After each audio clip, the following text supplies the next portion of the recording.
How to add a payment method in Hostinger. Let's get started. First, go to the official Hostinger website and log into your account.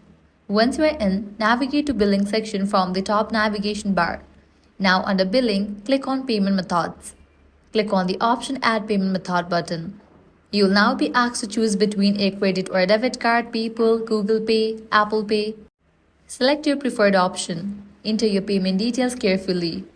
So I have selected card. You'll need to type in the name on the card number, expiration date and CVC. Once you're done, click on the option Submit Payment. With that, your payment method will be updated on Hostinger. If you don't want to use card, you can also use Google Pay, Apple Pay or PayPal. Just click on this drop down and fill out the details. And that's it, you have successfully added a payment method on Hostinger. If this guide helped you out, do not forget to like, share and subscribe. Thanks for watching.